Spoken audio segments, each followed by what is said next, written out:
Para mi vida también un momento complicado, un momento difícil de cuestionamientos, ¿verdad?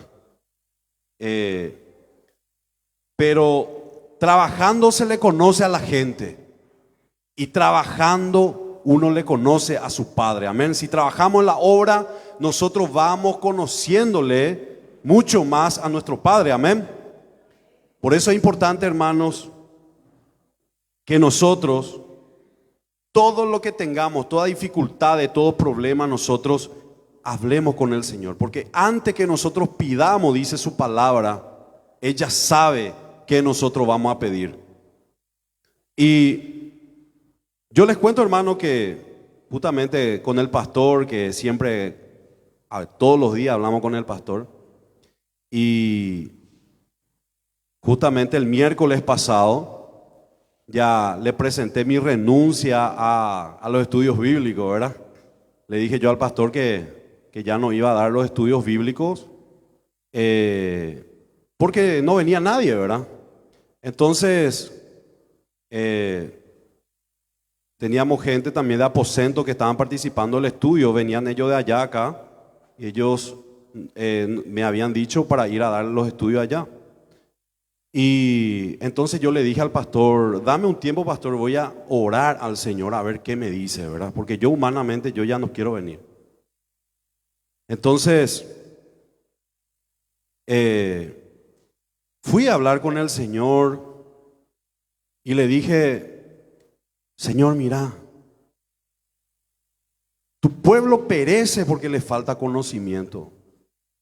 Y esta sabiduría, estos conocimientos no son míos, son de Dios. Dice la palabra del Señor que un hombre dejó su posesión ¿a quién? A sus siervos. Y se fue lejos.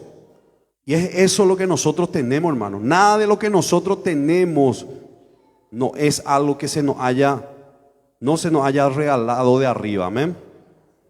Entonces le dije yo al Señor, Señor, mira, esta es la situación. Y estaba triste, hermano, estaba triste. Entonces, hablando ahí también con la pastora, me había comentado ella de que la iglesia donde ella estaba se pagaba caro los cursos, amén, era carísimo.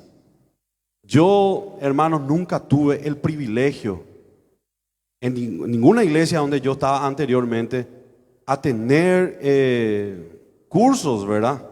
Yo inclusive le había dicho al pastor,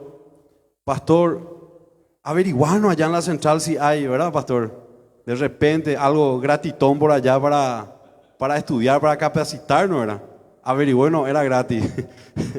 Entonces, le dije yo al Señor, Señor, esta es la situación. Y tenía una preocupación también por el pueblo del Señor, por la casa del Señor, por los hermanos. Entonces abrí la palabra del Señor y le dije, háblame, Señor. Y me dio un versículo bíblico que no entendí. Incluso dije, Señor, de pio serendú. Aye quejado, aye quejado lo mitad, Señor. Cuando va a decir, ya Jesús, que hay chichana, na ave. Amén. Entonces me da Lucas capítulo 5 y el verso 12.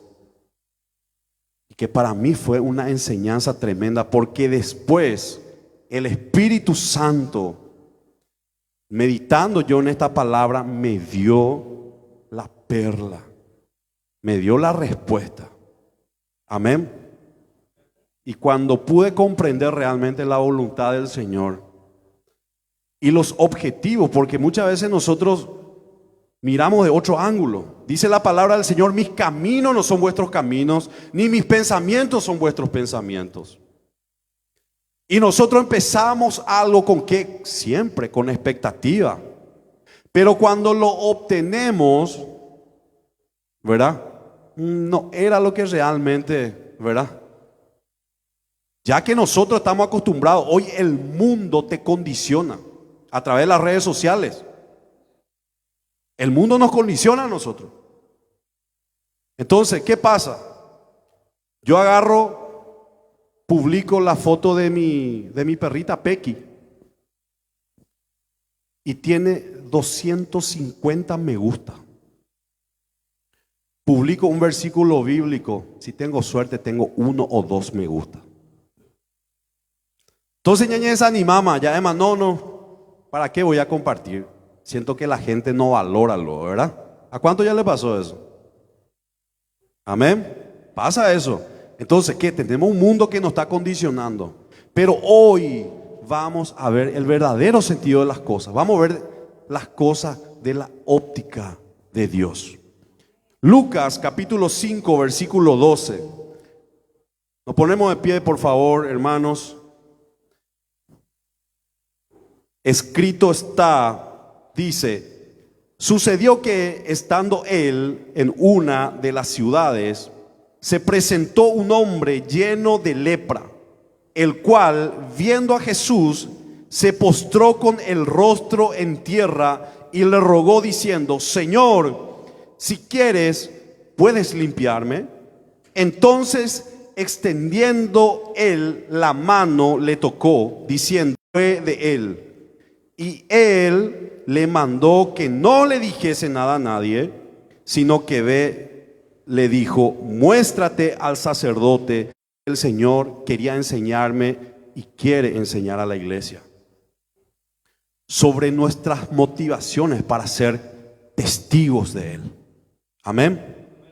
Entonces, el 14 dice: y Él le mandó que no lo dijese a nadie, sino le dijo: muéstrate al sacerdote y ofrece por tu purificación según mandó Moisés, para testimonio a ellos. La palabra del Señor dice que Cristo vino, nació en un pesebre y trajo la salvación ¿a quién? A los judíos. Amén. Nosotros podemos ver en Juan capítulo 1, versículo 11, donde dice que a lo suyo vino y los suyos no le recibieron. Amén. ¿Qué quiere decir esto, hermanos? Que en todo momento, y si analizamos las escrituras en los evangelios, en Mateo, Lucas, ¿verdad?, Marco y Juan, notamos que Jesús siempre hacía una práctica. Siempre hacía lo mismo. ¿Y qué hacía Jesús? Le sanaba a alguien y le decía: anda, presentate junto al sacerdote. Anda, presentate junto al sacerdote. Eso lo podemos corroborar en Lucas capítulo 17 y el verso 14 también. No hace falta que busquen qué pasó con el tema este de los 10 leprosos. Y cuando yo empecé a recibir esa palabra y cuando yo empecé a analizar, dije: wow, Espíritu Santo, ¿qué me querés enseñar acá? Y empecé a analizarlo, hermano, y el Espíritu Santo empezó a fluir en ese momento y me empezó a enseñar de que lo importante no era que la gente sepa de que Jesús era el Mesías o que crea. Lo importante es, mejor dicho, lo importante no era que crean, lo importante era que sepan. Y estos mismos fueron, estos 10, a presentarse delante. El Señor les mandó: váyanse a presentarse junto al sacerdote. Y uno de ellos volvió, le dio gracias al Señor y le dijo al Señor, ¿verdad?, ¿dónde están los otros? ¿No eran 10? Y el hombre le dice: no, yo fui el único que volví. Entonces le dije: tu fe te ha salvado. Entonces vemos, hermanos, que el pueblo de Israel le rechazaba. Los fariseos andaban detrás de Jesús para tentarle, para desafiarle. Es más, dice la escritura que los sábados, porque ¿cuántos saben que Jesús hacía sus milagros los sábados?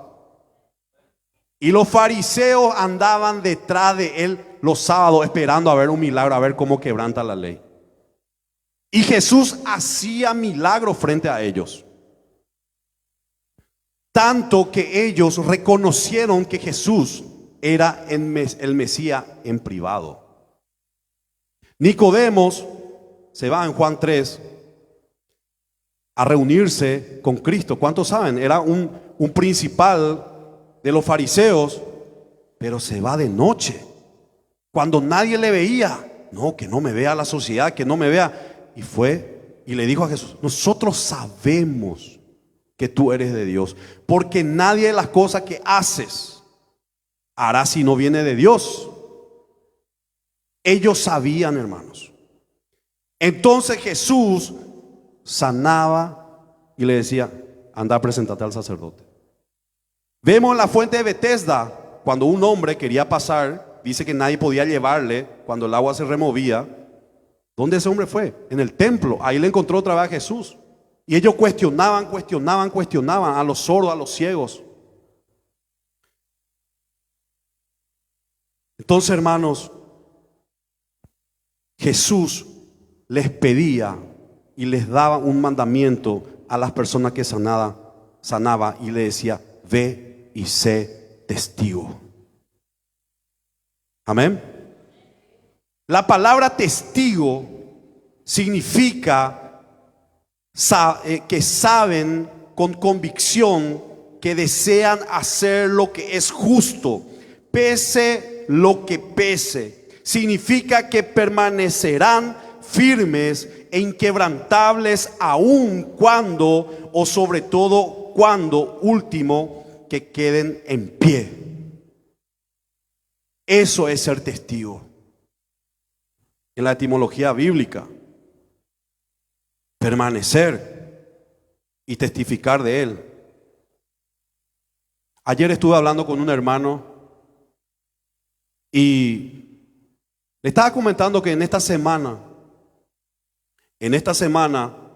estuve en mi vehículo manejando y en un momento dado el Espíritu Santo me da una convicción y puedo verlo a Jesús en sandalias, pobre, y donde la palabra del Señor dice que Él se hizo pobre para que nosotros seamos ricos.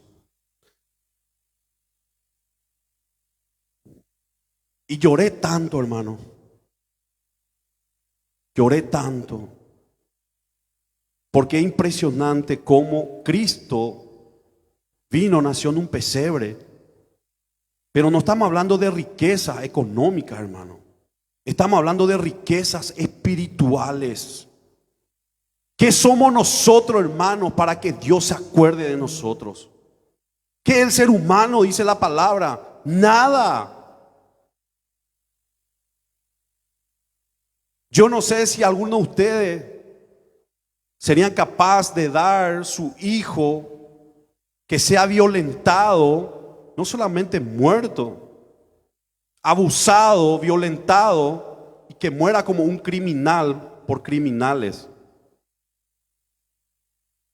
Porque nosotros que somos malos sabemos dar buenas dádivas a nuestros hijos.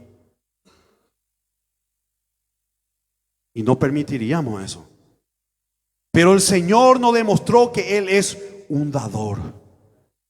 Él nos demostró, y a través de la Escritura podemos ver que Él hace salir el sol sobre impíos y sobre pecadores. ¿Y qué somos nosotros? Mezquinos. Somos mezquinos.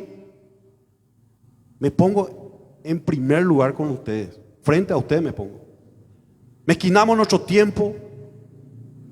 Mezquinamos todo lo que podamos entregarle al Señor. Y si hacemos algo para el Señor, le decimos: Señor, checo ayapo.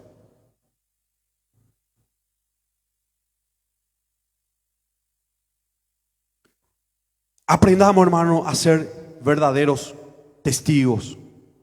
Noé tardó 120 años en construir un arca. 120 años. El Señor le da la arquitectura de cómo tenía que construir el arca. Y Noé construyó el arca. Para Dios no sería fácil hacer esto y arrebatarle a Noé, llevarle en el cielo y después que destruya toda la tierra bajarle ahí. ¿Puede hacer eso el Señor? O como a Elías, enviarle un carro de fuego. A ver, familia de Noé, súbanse aquí y llevarlos. O de repente bajar de golpe un arca ¿Por qué el Señor le hizo trabajar a Noé 120 años? La respuesta está en Hechos, capítulo 11, versículo 7. Por la fe de Noé, siendo advertido por Dios acerca de las cosas que aún no se venían, con temor preparó un arca para la salvación de su casa, por la cual condenó al mundo y llegó a ser heredero de la justicia que es según la fe.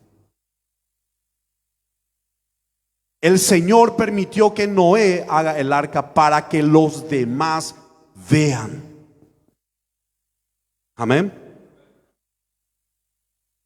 Entonces,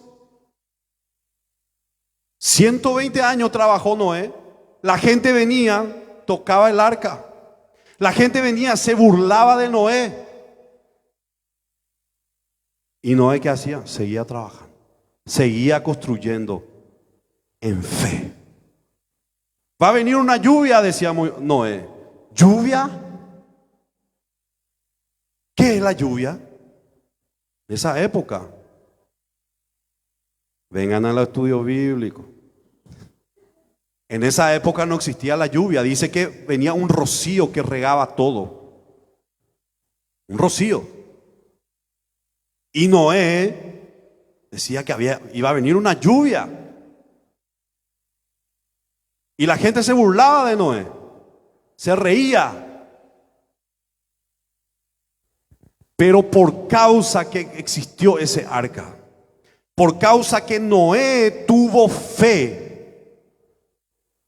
toda esa generación pereció bajo las aguas y hoy están en el infierno. Y el día de mañana, cuando salgan de ahí y se presenten frente al gran trono blanco, no van a tener excusa, porque hubo un arca. Amén. Entonces, miren, ¿qué pasó con Lot?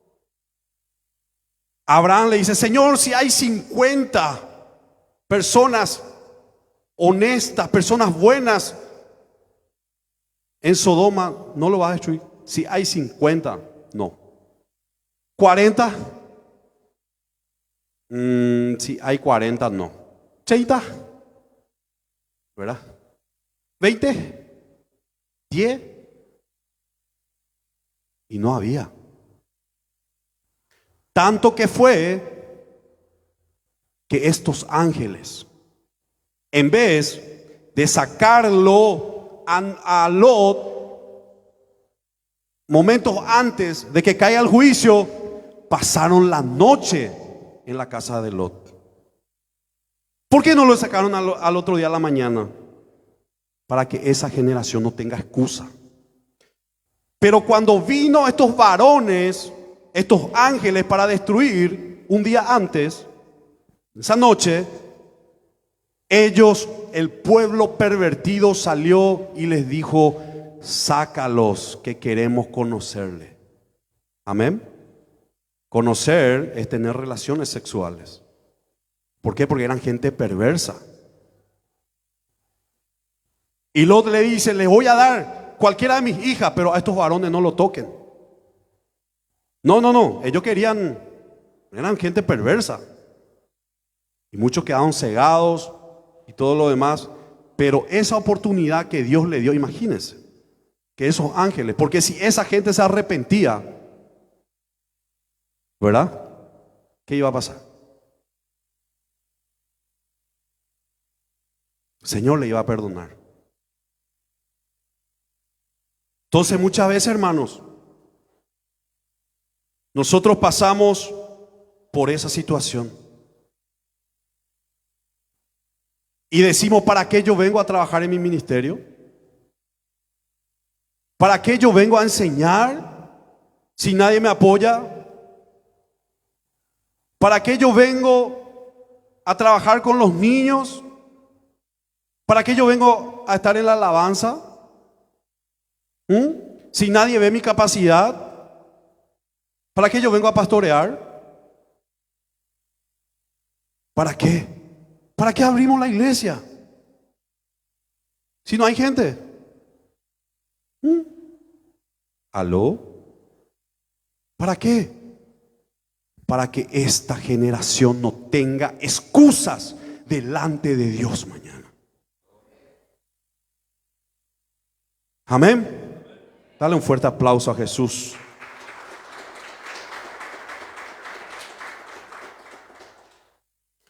No nos cansemos, hermano, de ser testigos. Le predicaste a tu hermano, no se convierte, seguí predicando. Tu madre no le conoce a Cristo, seguí predicando. Pero Señor, hermano Julio, no quiere saber nada de Dios, no quiere saber nada de la palabra. No te rindas. Que el día de mañana esa persona va a dar cuenta delante de Dios y no le va a decir al Señor: Señor, a mí no se me dijo. En mi barrio no había una iglesia abierta. La gente que pasa ahí mirando no va a tener excusa delante de Dios. Entonces nosotros tenemos que ser verdaderos testigos. Primeramente ser testigos en nuestra casa. Amén. Que es nuestra primera iglesia. El pastor el día de mañana va a ser como que da cuenta de mí delante del Señor, pero yo voy a dar cuenta de mi esposa y de mis hijos. Como sacerdote de mi hogar. Entonces nosotros tenemos que ser primeramente testigos en nuestra casa. Que tu hijo te vea orando, que tu hijo te vea leyendo la Biblia. Pero ¿qué pasa muchas veces? Nosotros como padres le sacamos o le cambiamos el canal. ¿Y qué nosotros hacemos frente a ellos? Porque ellos ven todo. Ellos son imitadores de nosotros. Y Marce siempre me dice, ¿verdad? Porque papá, vos eras así, ahora sos así. Y ese cambio fue muy diferente para él, ¿verdad? Pero él notó los cambios. Yo de repente ni noté, pero el Espíritu Santo empezó a hacer la obra en mi vida, en mi casa, en mi matrimonio. Y Santi, que es más chiquitito, ¿verdad? A veces entra a mi habitación. Yo estoy orando ahí. Y viene él y me mira y se coloca al lado de mí, se arrodilla y cierra su ojo. Amén. Porque tenemos que ser testigos, hermanos. Y ahí justo yo estaba conversando con Dios algo importante y tuve que cambiar mi oración porque viene Santi, ¿verdad? Señor, que tú, Señor, ¿verdad? Para que él le practique y conozca, ¿verdad? Entonces, ¿cómo pensamos nosotros ganar al mundo si estamos perdiendo nuestra casa? Entonces nosotros le estamos mandando a nuestro hijo: no vea contenido de ideología de género, no vea esto. Pero en nuestro tiempo libre nosotros nos pasamos viendo cuántas barrabasadas. Pero nosotros, ¿qué? Le estamos empujando a nuestro hijo ¿a qué? A que sean adoradores, a que sean predicadores. Y nosotros tenemos que ser ejemplos. Amén. Tenemos que ser ejemplo. Que ellos vean. Que ellos vean. Porque muchas veces como padres queremos aplicar la disciplina. Me ha pasado aplicar disciplina fuerte, pero ¿cómo estoy? Entonces lo mejor es ser testigos en nuestra casa. Ser la misma persona acá en la iglesia. Ser la misma persona en una cena secular de trabajo. Amén. Ser la misma persona. Eso es ser una persona íntegra. Y la palabra del Señor dice que muchos a través de nuestro testimonio van a creer. Y no importa si no creen, porque de repente vos sos el bicho raro de la familia. Te tienen como el bicho raro. Va ella picoja evangelios a moco. Va ella picoja evangelios a mí va ella va oírlas en Virecondi.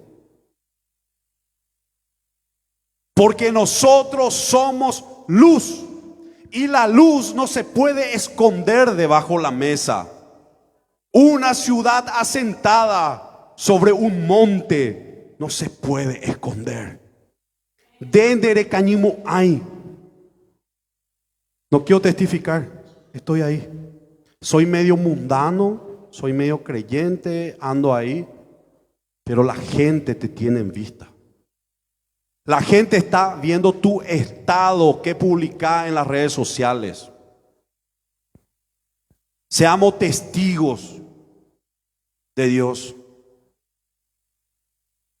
Que nuestra vida, que nuestra conducta diaria no le niegue a Cristo. Amén. Que nuestra conducta diaria hable de más que nuestras palabras. Vivamos, hermanos, a la altura de nuestras revelaciones. Hoy en día, la gente anda, yo soñé, hermano, yo soñé.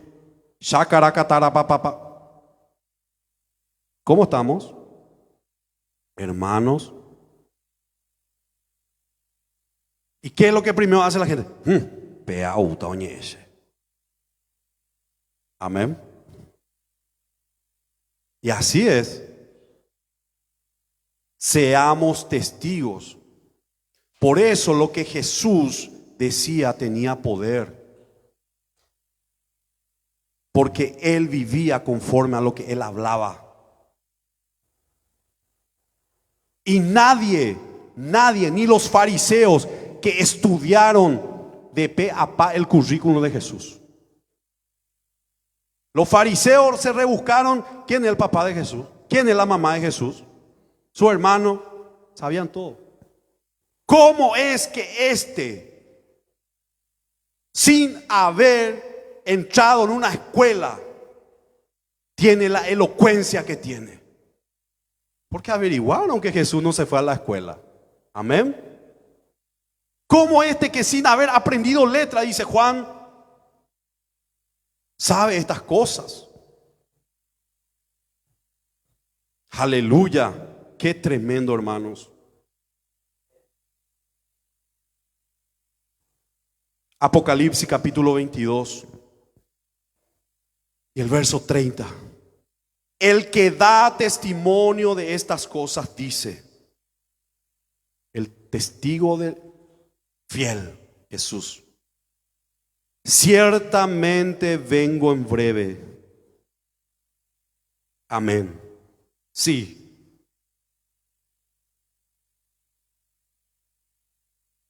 Y la iglesia dice, ven, Señor Jesús.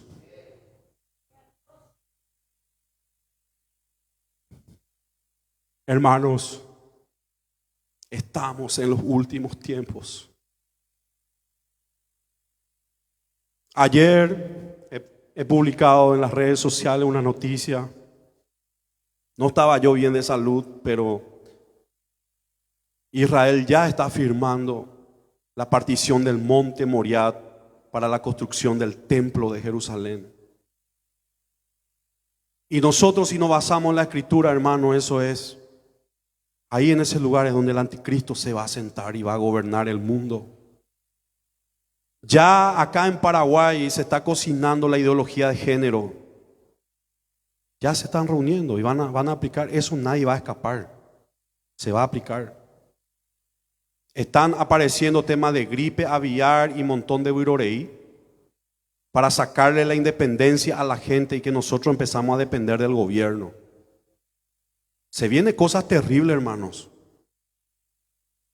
Y nosotros, me incluyo, estamos delante del Señor. Ay, Señor, con hermano pea, dos ahí pea jamoa, Veamos.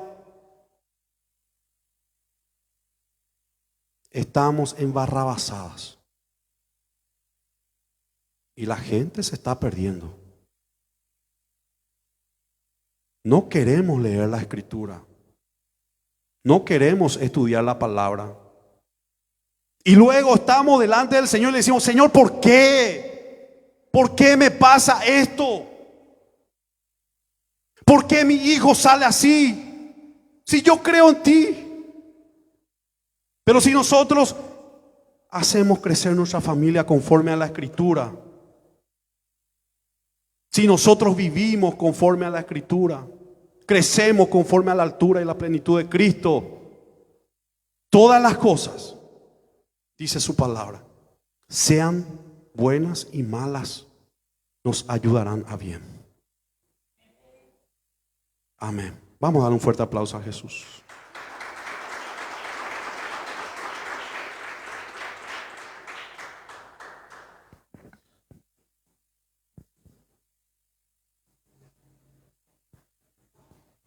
Gracias, hermano Julio, que Dios te bendiga.